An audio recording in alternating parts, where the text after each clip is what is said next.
महल के सामने लाया, क्योंकि स्वर्ण मुकुट में कलयुग बैठा है। राजा परीक्षित घोड़े पे सवार हो गए और जंगल के तरफ राजा परीक्षित प्रस्थान करते हैं। जंगल में जाकर राजा परीक्षित ने अनेक पशु पक्षियों की हत्या की। शिकार करते करते करते मध्याह्न का समय आ गया। राजा परीक्षित को भूख और प्यास सताने लगी। आज के जैसे पहले हमारा समाज इतना विकसित नहीं था। आज हर दरवाजे पे चापाकल जल की व्यवस्था हुआ करती है। पहले गांव में एक दो जलाशय, तालाब, कुआं या बावली हुआ करती थी, जिससे हमारी माताएं जल लाकर रसोई का काम किया करती थी और स्नान आदि से लेकर जल पीने के काम में आया करता था। राजा परीक्षित जल की खोज में जंगल में भटकने लगे। चलते चलते चलते राजा परीक्षित को एक विशाल वृक्ष दिखा। वृक्ष के नीचे एक झोपड़ी नुमा घर दिखा। राजा परीक्षित ने सोचा, जब वृक्ष है और उसके नीचे झोपड़ी है तो झोपड़ी में मनुष्य अवश्य होगा, और मनुष्य होगा तो जल अवश्य वहां मिलेगा। ऐसा विचार कर राजा परीक्षित उस वृक्ष के पास पहुंचे। राजा परीक्षित जब घोड़े को बाहर छोड़कर झोपड़ी में प्रवेश किए तो राजा ने एक अजीब कौतुक देखा। राजा ने देखा एक वयोवृद्ध व्यक्ति समाधि की अवस्था में, ध्यान की अवस्था में बैठा है। ध्यान की अवस्था में बैठा है।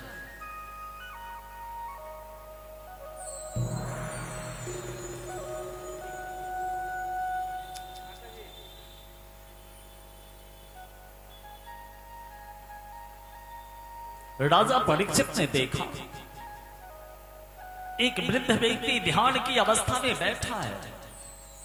एक कंधे में धनुष लटका है तो दूसरे कंधे पे तरकस है। राजा परीक्षित ने सोचा, यह कैसा पाखंडी है। अरे ये साधना कर रहा है या फिर अपने देवता से युद्ध करेगा। तपस्या के समय, ध्यान के समय धनुष और बाण की क्या आवश्यकता है। और देखो तो सही कितना अहंकारी है। इसके राज्य का राजा इसके आश्रम में आया पर इसने अभिवादन नहीं किया। मेरे बंधुओं, शिष्य कितना भी बड़ा हो, अगर गुरु उसके समीप आए तो शिष्य को त्राहिमाम शरणागतम होना चाहिए। पुत्र कितना भी बड़ा क्यों नहीं हो, अगर उसके पिता आए तो सारा कार्य को छोड़कर पिता की सेवा में लगना चाहिए। परंतु कलयुग के कारण राजा परीक्षित चाहता है जो एक संत, एक विद्वान, एक तपस्वी उसका अभिवादन करे, उसका सत्कार करे। यही तो विडंबना है।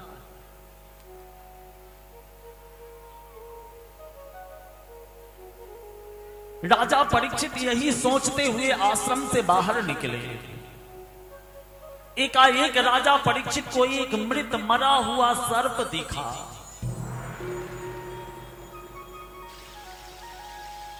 राजा परीक्षित तीर की नोक से उस मृत सर्प को उठाया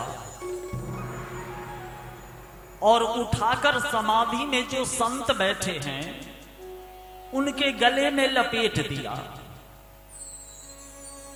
अब आप मन में सोच रहे होंगे, जो इतनी देर से कथा सुना रहे हैं पर उस संत का नाम तो बताया ही नहीं। समाधि में जो संत बैठे हैं उनका नाम समीक ऋषि है। समीक मृत सर्प को उनके गले में लपेट कर राजा परीक्षित आश्रम से बाहर निकल गए। कल मैंने बताया था समाधि का तात्पर्य शून्य में प्रवेश करना होता है। कौन आश्रम में आया, कौन गया, किसने गले में सर्प को लपेटा, संत को कोई ज्ञान नहीं। संत ध्यान में। राजा परीक्षित वहां से प्रस्थान करते थे। इतने में मेरे बंधुओं श्रृंगी ऋषि, शमीक ऋषि के पुत्र श्रृंगी ऋषि का आगमन होता है। श्रृंगी ऋषि अपने पिता के गले में मृत सर्प को देखा। श्रृंगी ऋषि गुस्से में व्याकुल हो गए। हर पुत्र का ये कर्तव्य बनता है अपने पिता के अधूरे स्वप्न को साकार करे। हर शिष्य का ये कर्तव्य बनता है गुरु के बताए मार्ग का अनुसरण करे। परंतु मेरे बंधुओं, कलयुग में लोग गुरु इसलिए बनाते हैं जो सारा पाप खत्म हो जाए, और गुरु जी शिष्य इसलिए बनाते हैं जो ज्यादा चेला होगा, ज्यादा शिष्य होगा तो दक्षिणा विदाई अधिक मिलेगी। हरि बोल, राधे राधे। दोनों अपने अपने स्वार्थ में लगे हैं। गुरु भी स्वार्थ में, शिष्य भी स्वार्थ में। लोभी गुरु पापी चेला, नरकों में ठेलम ठेला। तो श्रृंगी ऋषि ने जैसे ही देखा अपने पिता के गले में मरे हुए सर्प को, गुस्से में आग बबूला हो गए। हाथ में जल लिया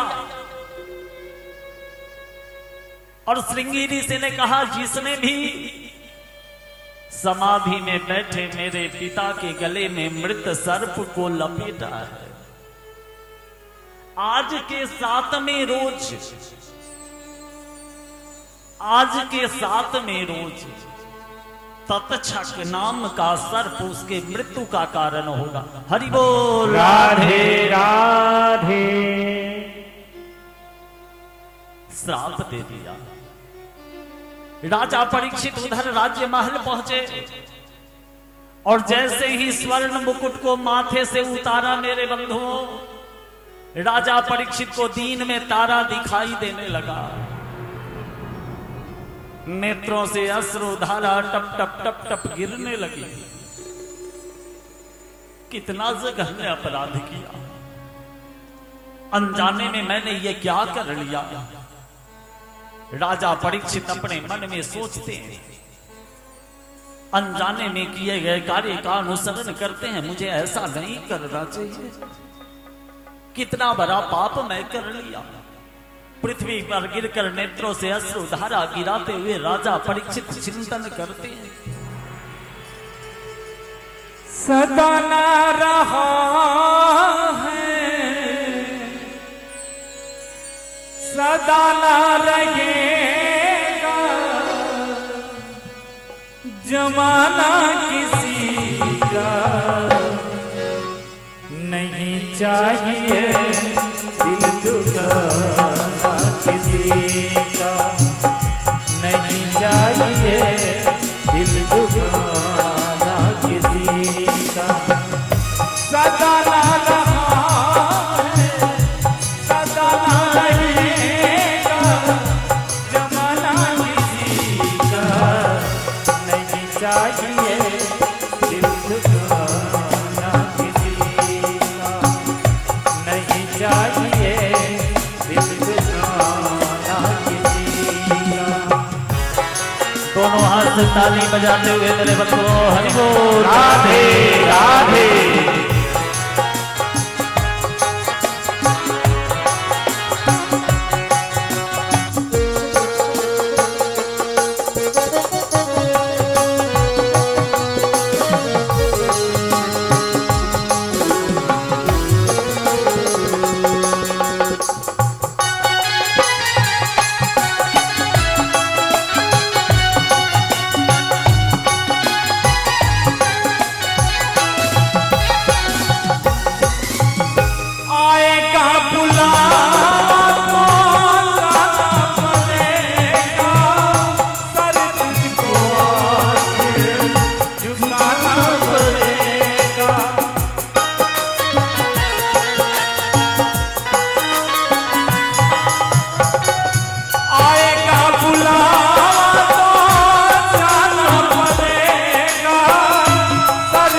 तुझको आखिर झुकाना पड़ेगा। वहाँ ना चलेगा, वहाँ ना चलेगा, वहाँ ना किसी का नहीं चाहिए दिल दुखाना किसी का, नहीं चाहिए दिल दुखाना किसी का। मेरे बंधुओं, यह जीवन की सत्य घटना है। हर किसी को ऐसे क्षण से गुजरना पड़ता है, क्योंकि मृत्यु एक अटल सत्य है। हरि बोल। राधे राधे।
चाहिए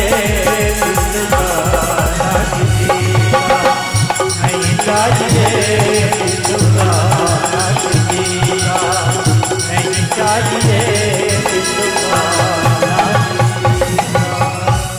हरि राधे राधे। और अब है हरिचरण बैठा जी काटी निवासी, जिनके तरफ से 50 रुपए का चढ़ावा आया है। आप हैं श्याम बिहारी सिंह जी काटी निवासी, जिनके तरफ से 51 रुपए का चढ़ावा आया है। आप हैं रंजीत कुमार, जिनके तरफ से 51 रुपए का चढ़ावा आया है। और इसी के साथ हम लोग चलते हैं और पंडाल के आसपास जितने भी महापुरुष खड़े हैं, कृपया कर पंडाल में यथोचित व्यवस्था की गई है। आसन ग्रहण करके कथा सुने। आसन ग्रहण करके कथा सुनने के बाद आपको कथा समझ में भी आएगी। इसी के साथ हम लोग चलते हैं व्यासपीठ की ओर और श्रवण करते हैं कथा अमृत वाणी। मेरे बंधु, जैसे ही राजा परीक्षित ने स्वर्ण मुकुट को अपने मस्तक से उतारा, कलयुग का प्रभाव राजा परीक्षित के मस्तक से हटा, वैसे ही राजा परीक्षित को दीन में तारा दिखने लगा। अरे मैंने ये क्या कर दिया? अनजाने में समाधि में बैठे संत के गले में मृत सर्प को लपेट दिया और समीक ऋषि के पुत्र श्रृंगी ऋषि हाथ में जल लेकर जो श्राप दिए, राजा परीक्षित को भी वह सुनाई दिया। क्योंकि जैसे ही श्राप दिया श्रृंगी ऋषि ने, आकाशवाणी हुई, आज के 7वें रोज तत्छक नाम का सर्प राजा परीक्षित के मृत्यु का कारण होगा। हरि बोल राधे राधे।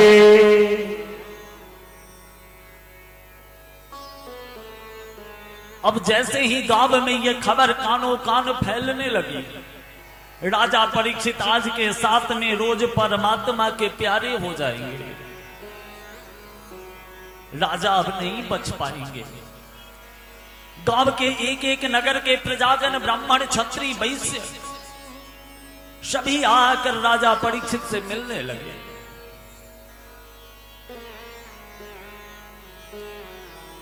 मेरे बंधु, जो गलत कार्य करता है अंग रक्षक वही रखता है। जो सत्य के मार्ग पे गोविंद के नामों के सहारे चलता है, उसको मृत्यु का भय नहीं सताता है। जो जन्म लिया है उसे तो मृत्यु प्राप्त करना ही है, परंतु पूर्णता के साथ मृत्यु को स्वीकार करना है। अकाल मृत्यु नहीं स्वीकार करना है। राजा परीक्षित ने गलत कार्य किया, इसलिए राजा को भय है, मेरी मृत्यु अकाल मृत्यु होगी।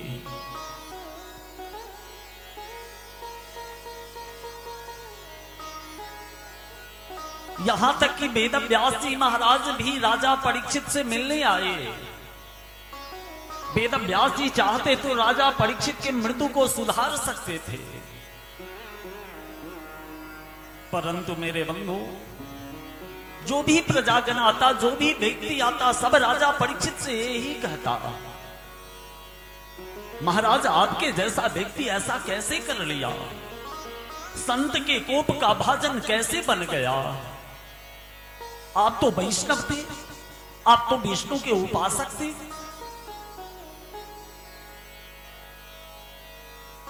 उधर जहां सुखदेव जी बैठे हैं, सुखदेव जी का स्वरूप कैसा है? 12-15 वर्ष के लड़के के जैसा उनका स्वरूप, घुंघराला बाल, शरीर पे वस्त्र के नाम पे एक लंगोट, जिसको बोलचाल की भाषा में लंगोटी बोलते हैं। 2 बीते कपड़े का एक लंगोटी है, वही वस्त्र है। धूल के छोटे छोटे कण सुखदेव जी के मुखमंडल शरीर पे पड़े हैं, मानो ऐसे लगता हो जैसे चांदनी रात में आकाश में तारे टिमटिमा रहे हों। ऐसा दिव्य स्वरूप सुखदेव जी का। सुखदेव जी को भी आकाशवाणी सुनाई देती है। और जैसे ही किसी ने आके कहता है, जो समीक ऋषि के पुत्र श्रृंगी ऋषि ने राजा परीक्षित को श्राप दिया है, आज के 7वें रोज तत्क्षक नाम का सर्प राजा को डसने वाला है। राजा जमीन पर गिर जाते हैं, आंख बंद है, नेत्रों से टप टप टप टप टप टप अश्रुधारा गिर रही है। सभी आपस में राजा परीक्षित के किए कर्म का वार्तालाप करते हैं। वेद व्यास वहां बैठे हैं, वे चाहते तो भागवत श्रवण करा के राजा परीक्षित को मुक्ति दिला सकते थे, पर वेद व्यास जी भी कुछ नहीं कर रहे हैं। सभी उस प्रसंगों की चर्चा कर रहे हैं। कहे बैर करे इंसान, तू है 2 दिन का मेहमान। काहे झूठी दिखाए हो,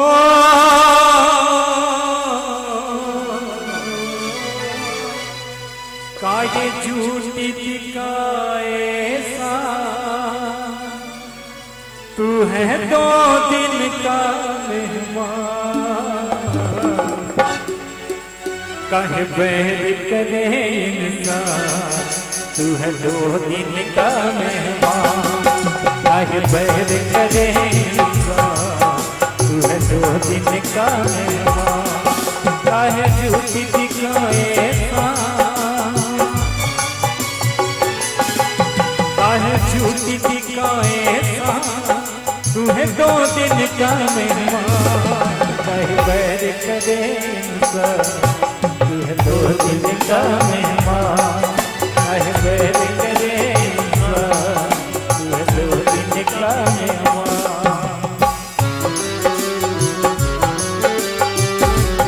दोनों हाथ से ताली बजाते हुए मेरे बंधुओं हरि बोल, राधे राधे।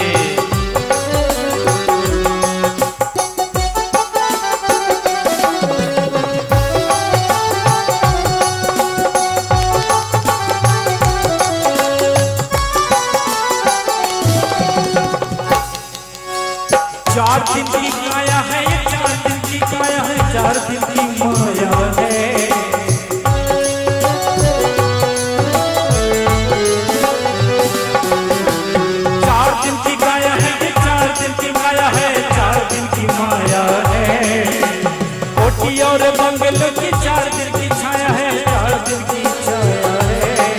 तेरा घर होगा संसार, राधे राधे राधे राधे राधे राधे राधे राधे। तेरा घर होगा संसार, तू है 2 दिन का मेहमान। काहे बैर करे इंसान, तू है 2 दिन का मेहमान।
राधे राधे राधे राधे राधे राधे राधे। सही मंजिल को पहचान, दो दिन का मेहमान, चाहे बैठ करे इंसान, तू है दो दिन का मेहमान।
राधे राधे राधे राधे राधे राधे राधे राधे बैठा बैठा, तू है दो दिन का मेहमान, चाहे बैठ करे इंसान, तू है दो दिन का मेहमान, चाहे रोटी दिखाएगा, चाहे झूठी दिखाएगा, तू है दो दिन का मेहमान, बैठ करे इंसान, तू है दो दिन का मेहमान, चाहे बैठ करे इंसान, तू है दो दिन का मेहमान, चाहे बैठ करे इंसान, तू है दो दिन का मेहमान, चाहे बैठ करे इंसान, तू है दो दिन का मेहमान। हरि बोल राधे राधे। तो आप हैं चिंता देवी जी, काटी निवासी, जिनके तरफ से 20 रुपए का चढ़ावा आया है। आप हैं प्रकाश राज जी, जिनके तरफ से 50 रुपए का चढ़ावा आया है। आप हैं मुरली झा जी, वार्ड नंबर 23, जिनके तरफ से 100 रुपए का चढ़ावा आया है। आप हैं आरोही कुमारी, जिनके तरफ से 51 रुपए का चढ़ावा आया है। आप हैं सोनू यादव जी, प्रोप्राइटर संकट मोचन ट्रांसपोर्ट, जिनके तरफ से 101 रुपए का चढ़ावा आया है। इसी के साथ हम लोग चलते हैं व्यासपीठ की ओर और श्रवण करते हैं कथा अमृतवाणी। मेरे बंधुओं, राजा परीक्षित अन्न का परित्याग कर दिए, जल का परित्याग कर दिए, महल का परित्याग कर दिए, और परमात्मा से एक ही आग्रह कर रहे हैं, जो प्रभु मेरे मृत्यु को सुधारने की कोई व्यवस्था की जाए। जहां सुखदेव जी बैठे हैं वहां आकाशवाणी होती है, ये सुखदेव बड़ा प्यारा शिष्य है, तू राजा परीक्षित को अपना शिष्य बनाकर अमर हो जा। मेरे बंधुओं, आकाशवाणी सुनकर सुखदेव जी महाराज मन ही मन विचार करने लगते हैं, क्योंकि सुखदेव जी महाराज जन्म से निर्गुण निराकार ब्रह्म की उपासना करने वाले हैं, और भागवत की कथा श्री कृष्ण की कथा है, अवतारों की कथा है, लीलाओं की कथा है। निर्गुण निराकार की ब्रह्म, निर्गुण निराकार ब्रह्म की उपासना करने वाला व्यक्ति शगुन की उपासना करने के लिए आकाशवाणी सुनकर तैयार हो रहा है। मेरे बंधु,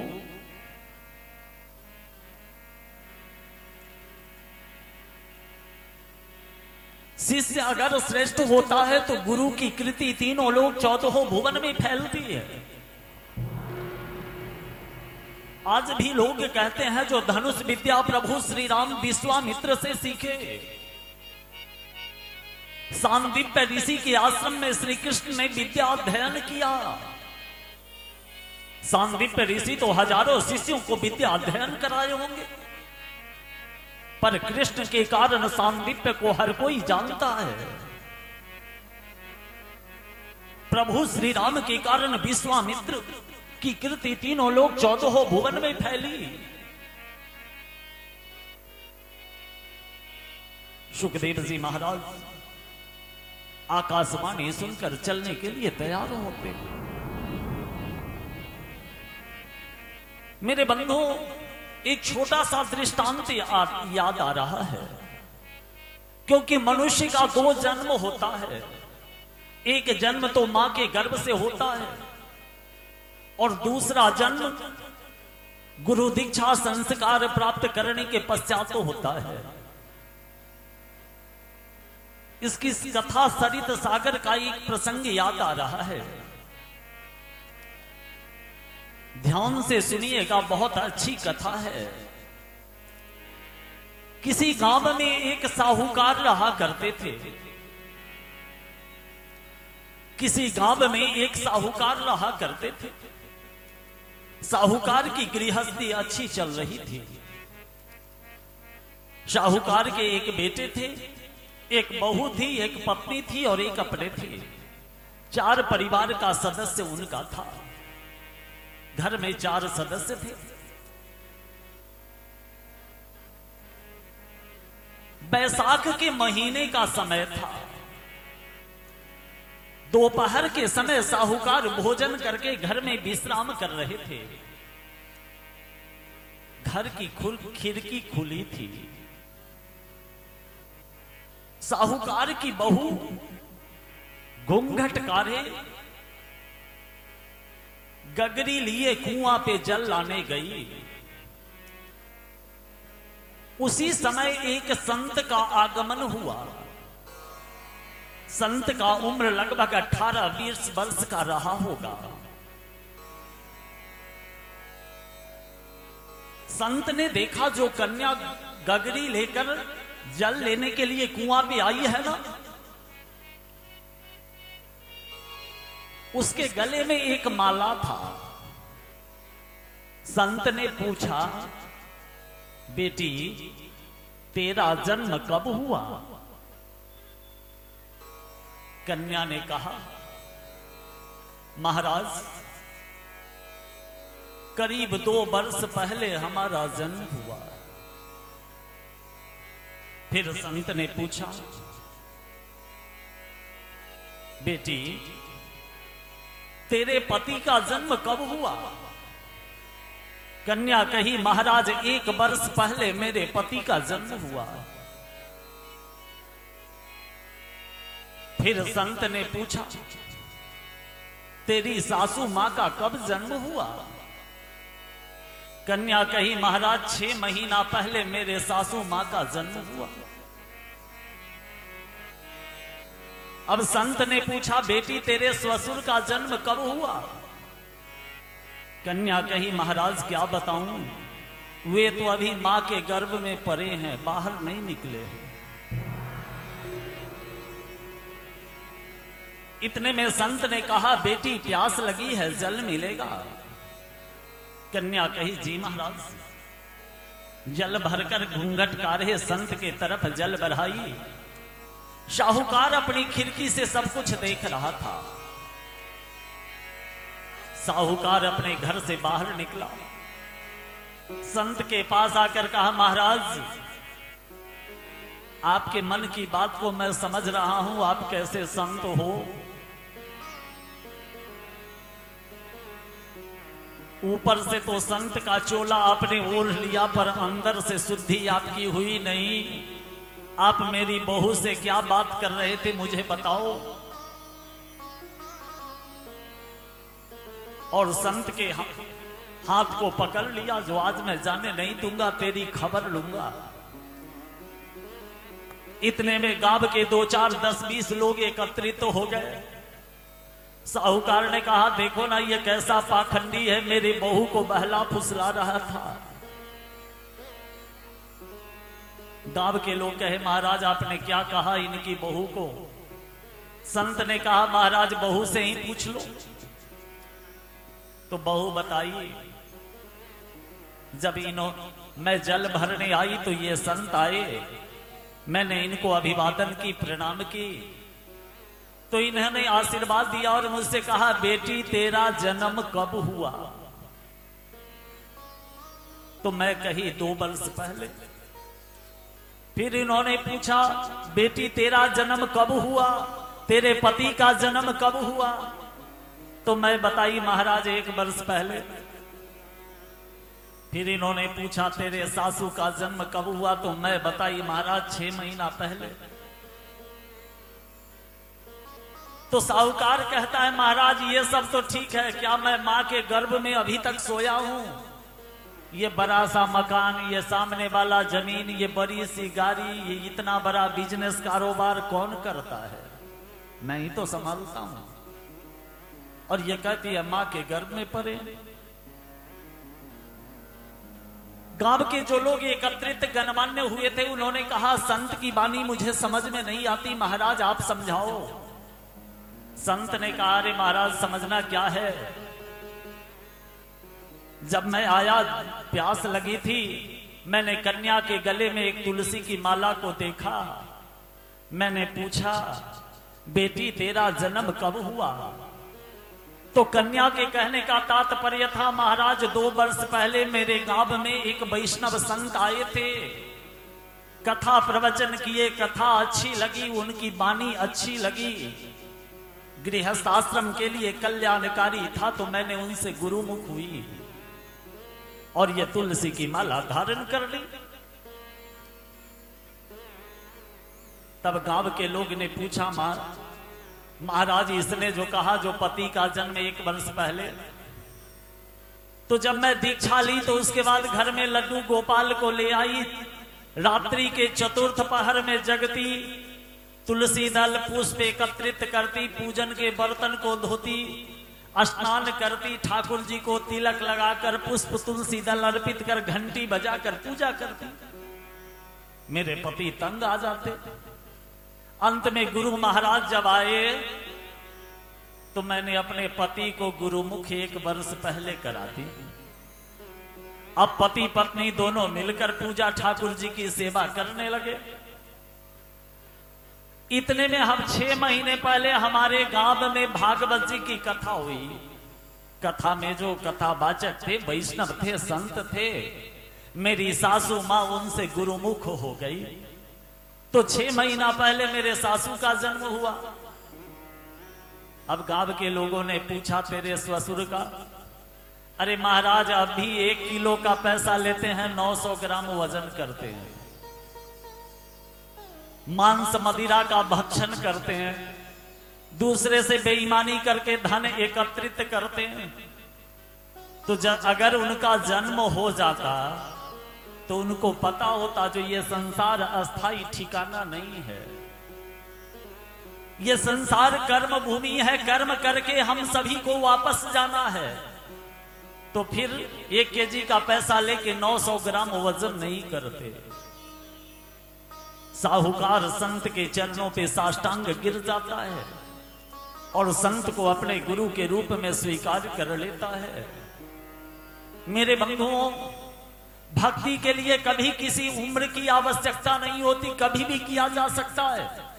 लोग कहते हैं जो भागवत की कथा बुढ़ापे में सुनना चाहिए, पर बुढ़ापे में तो शरीर में शक्ति नहीं रहती है, तो कैसे सुनोगे और कैसे जीवन को सुधारोगे? भागवत की कथा बचपन से सुनना चाहिए, क्योंकि बचपन में सुनोगे तो जीवन में जो जो गलती करते हो वह नहीं करोगे, तो तेरा जवानी सुखमय होगा, बुढ़ापा सुखमय होगा, अंत में मोक्ष भी आनंदमय व्यतीत होगा। हरि बोल, राधे राधे। तो बुढ़ापे का इंतजार भक्ति के लिए मत करो मेरे बंधुओं। भक्ति कभी भी किया जा सकता है और ज्ञान के लिए किसी उम्र की आवश्यकता नहीं होती। जब सुखदेव जी महाराज राजा परीक्षित के मृत्यु को सुधारने के लिए चलते हैं तो रास्ते में ब्रह्मा, इंद्र, वरुण, यम, पवन, कुबेर सभी देवता हाथों में अमृत का कलश लेकर सुखदेव जी महाराज के सामने आते हैं। गुरुदेव प्रणाम। मुझे पता है राजा परीक्षित को समीक ऋषि के पुत्र श्रृंगी ऋषि ने श्राप दिया है। आज के 7वें रोज तत्क्षक नाम का सर्प राजा परीक्षित के मृत्यु का कारण होगा। आप उसे भागवत कथा श्रवण कराने जा रहे हैं।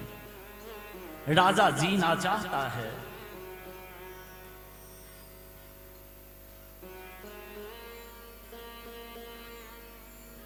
राजा जीना चाहता है।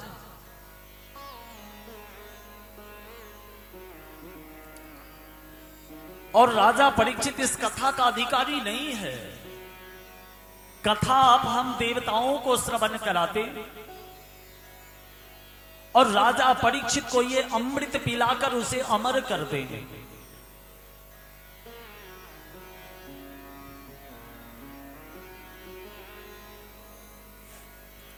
उसे अमृत पिलाकर अमर कर देंगे।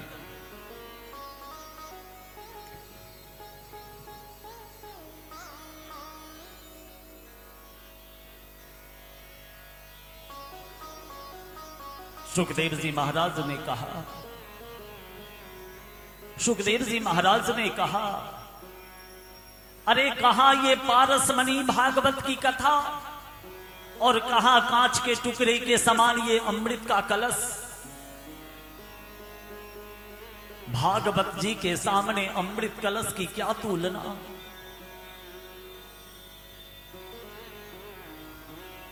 मैं ऐसा नहीं कर सकता। हर गुरु का यह कर्तव्य है जो जीवन के अंतिम क्षण तक अपने शिष्य की रक्षा करने के लिए प्रयत्न करे। भले ही शिष्य गुरु की वाणी को समझे या ना समझे, पर शिष्य की रक्षा के लिए गुरु को प्रयासरत रहना चाहिए। सुखदेव जी महाराज ने देवताओं को वापस कर दिया और सुखदेव जी महाराज राजा परीक्षित के यहां जाने के लिए प्रस्थान कर गए। किसी ने जाकर राजा परीक्षित के सभा में कहा, सुखदेव जी आ रहे हैं। मात्र 17-18 वर्ष के अवस्था का बालक और हजार 5,000 हजार वर्ष के ऋषि महर्षि उस सभा में उपस्थित थे। जैसे ही लोगों ने सुना सुखदेव जी आ रहे हैं, सभी आसन छोड़कर खड़े हो गए सुखदेव जी के स्वागत में। यहां तक कि वेदव्यास जी महाराज भी आसन छोड़कर खड़े हो गए अपने पुत्र के स्वागत में। कैसा दिव्य वह क्षण रहा होगा। सुखदेव जी महाराज सभा में उपस्थित हुए। दिव्य सिंहासन पर सुखदेव जी महाराज को बैठाया गया।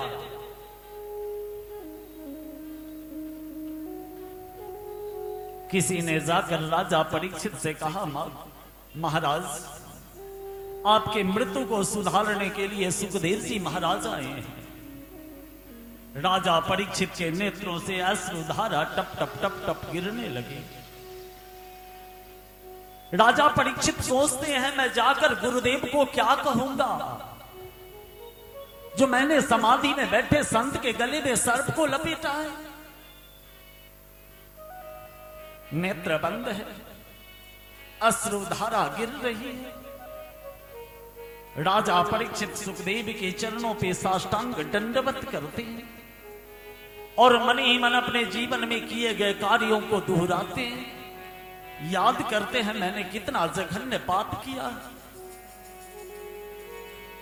हे पावन परमेश्वर मेरे, मन के मन शर्मा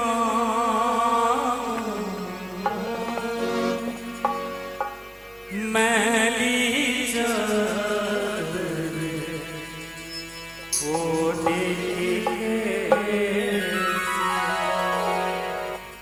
द्वारी तुम्हारे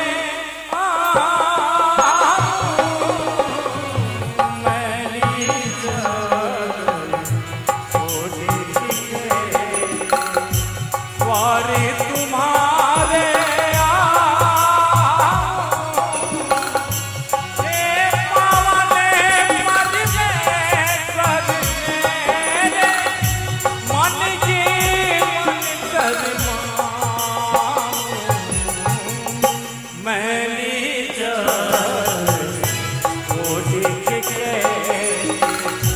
वारी तुम्हारे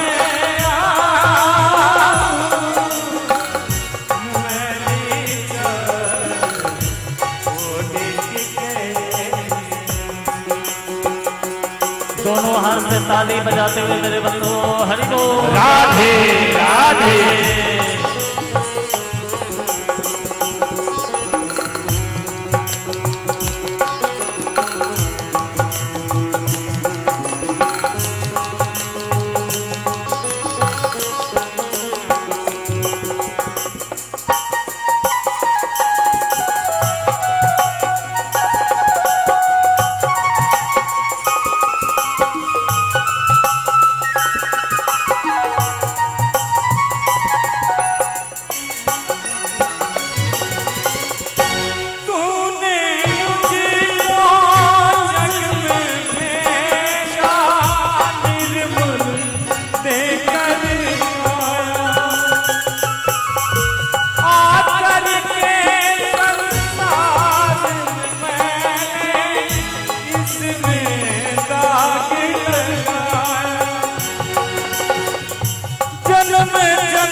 वारी तुम्हारे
मैली चल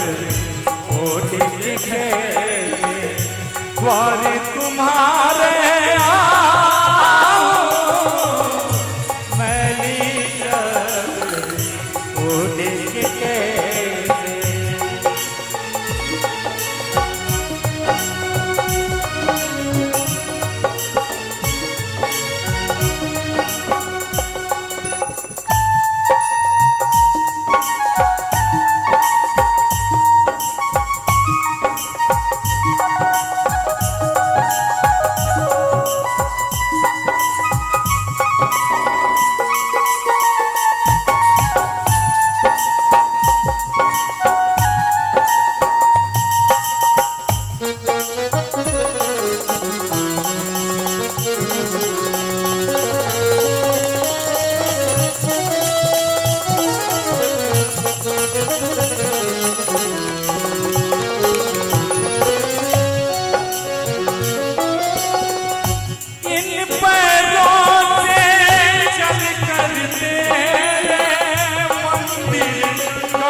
द्वारे तुम्हारे मैली चल ओढ़ के गए द्वारे तुम्हारे मैली चल ओढ़ के गए मैली चल ओढ़ के गए। हरि बोल। राधे राधे। जितने भी महापुरुष इधर उधर खड़े हैं वह आकर के पंडाल के अंदर आसन पे बैठ जाएं, शांति पूर्वक कथा सुने। और आप हैं सत्यम पांडे जी कीसूनगर, जिनके तरफ से 101 का चढ़ावा आया है। आप हैं आदर्श कुमार जी, जिनके तरफ से 30 रुपए का चढ़ावा आया है। इसी के साथ हम लोग चलते हैं व्यासपीठ की ओर और श्रवण करते हैं कथा अमृतवाणी।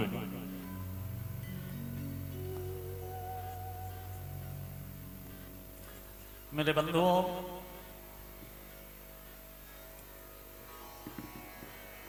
सुखदेव जी महाराज राजा परीक्षित के दरबार में विराजमान हैं। राजा परीक्षित सुखदेव के चरणों में साष्टांग दंडवत किए हैं।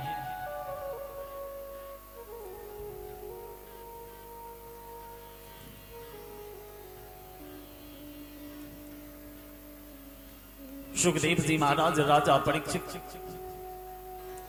को सबसे पहले गुरु दीक्षा देकर अपना शिष्य बनाते हैं। मेरे बंधुओं,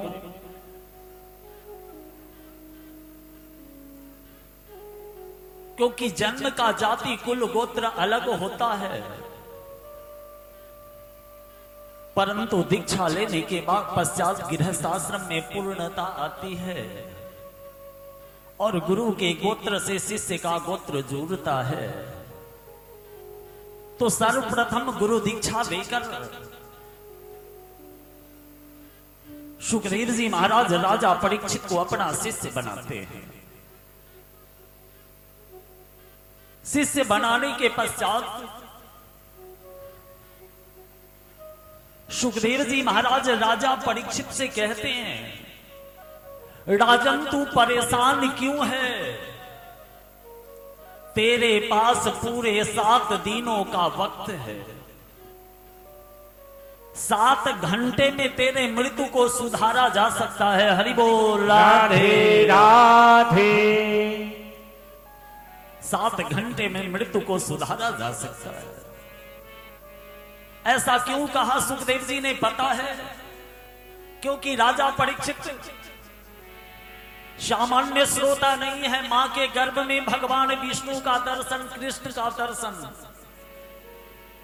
और गुरु सुखदेव जी महाराज 14 वर्ष 12 वर्ष तक मां के गर्भ में विश्राम किए। थोड़ी देर के बाद उसकी कथा आ रही है तो विस्तार से सुनाऊंगा।